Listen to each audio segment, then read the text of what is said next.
تو نماز ہمارے سماجی رویوں کے اندر تبدیلی لے گا۔ اکثر میں یہ بات دہراتا ہوں کہ جس آدمی نے نماز پڑھی ہے، نماز پڑھتا ہے، صحیح معنوں میں نماز کے فلسفہ کو سمجھ گیا ہے، میں حیران ہوتا ہوں کہ وہ دفتر لیٹ کیسے جاتا ہے، وہ اپنی فیکٹری میں بر وقت کیوں نہیں پہنچ سکتا،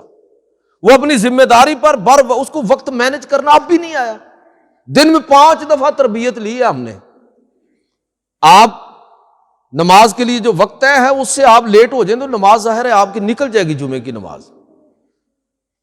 آپ کی 5 وقت کی نماز ضائع ہو جائے گی، جماعت چلی جائے گی اگر آپ نے وقت ضائع کیا، لیٹ ہو گئے۔ کیا سمجھا ہم نے؟ سماجی طور پر ہم نے یہ تربیت لی ہے، اور دن میں 5 دفعہ یہ تربیت لی ہے کہ وقت کی قدر جس درجے مسلمانوں کو بطور عبادت سکھائی گئی ہے، یہ بار بار میں یہ بات کر رہا ہوں بھئی، ایک ہے ایک عادت کے طور پر کام کرنا، اور ایک ہے عبادت کے طور پر کام کرنا۔ بطور عبادت ہمیں وقت کی قدر سکھائی گئی۔ جو آدمی 5 وقت نماز پڑھے اور اپنے وقت کو مینج نہ کر سکے، اپنی زندگی کے اندر ڈسپلن اور نظم و ضبط نہ لا سکے، اس دنیا کے اندر کامیاب نہ ہو سکے، یہ ممکن ہی نہیں ہے کہ ایک آدمی نمازی ہو اور اپنے سماجی معاملات کے اندر ناکام ہو، یہ ناممکن ہے۔ اگر وہ ناکام ہے تو اس کا مطلب یہ ہے کہ اس نے نماز کو صرف مسجد تک ہی رکھا ہوا ہے، اس کے سماجی رویوں کے اندر کوئی تبدیلی نہیں آئی۔ تو لہٰذا نماز کو اس تناظر میں ہمیں اپنی زندگی کا حصہ بنانا ہے، اور نماز جس طرح ہمیں ڈسپلن، جس طرح ہمیں نظم و ضبط، جس طرح قانون ہمیں سکھاتی ہے،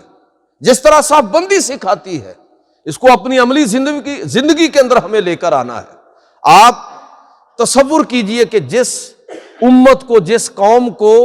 بطور عبادت یہ سکھایا گیا ہے کہ صف توڑنی نہیں ہے، صف سیدھی رکھنی، نظم و ضبط اور قانون کا احترام کرنا ہے۔ امام نے اللہ اکبر کہا ہے تو تب تم نے جانا، رکوع میں اس سے پہلے نہیں جانا۔ بطور عبادت جس قوم کو یہ بات سکھائی گئی، حیران ہوتا ہوں میں، تو تعجب ہوتا ہے، اور میں اپنے طالب علموں کو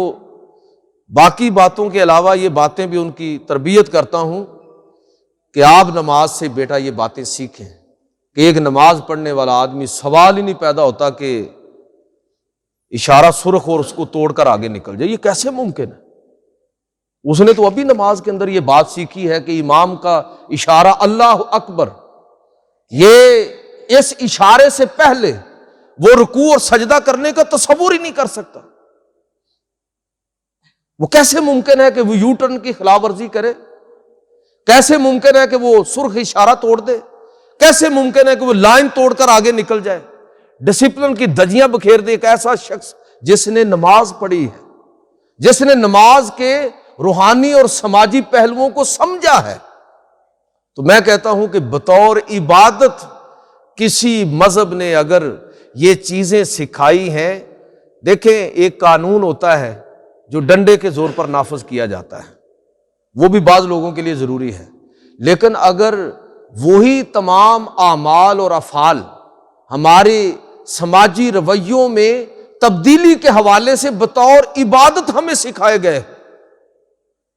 تو پھر بندے کی یار زندگی تبدیل ہونی چاہیے۔ مجھے پتہ ہونا چاہیے کہ میں اگر قانون کی پابندی کر رہا ہوں تو یہ نماز کی طرح یہ بھی عبادت ہے، سرخ اشارے کی پابندی کرنا بھی عبادت ہے، یو ٹرن کی خلاف ورزی سے اپنے آپ کو بچانا یہ بھی عبادت ہے، لائن کو فالو کرنا یہ بھی عبادت ہے، اپنے آپ کو نظم و ضبط اور قانون کا پابند بنانا یہ میں نے نماز سے سیکھا ہے۔ اگر میری نماز نے میرے سماجی رویے کے اندر کوئی تبدیلی واقع نہیں کی تو مجھے غور کرنا چاہیے کہ میری نماز ادھوری ہے، میری نماز کمزور ہے، میں نے نماز کو محض ایک رسم کے طور پر ادا کیا ہے، نہ اس کا میری روحانی زندگی کے ساتھ اور نہ ہی سماجی زندگی کے ساتھ کوئی سرے سے تعلق ہی نہیں۔ نماز مومن کے لیے معراج ہے۔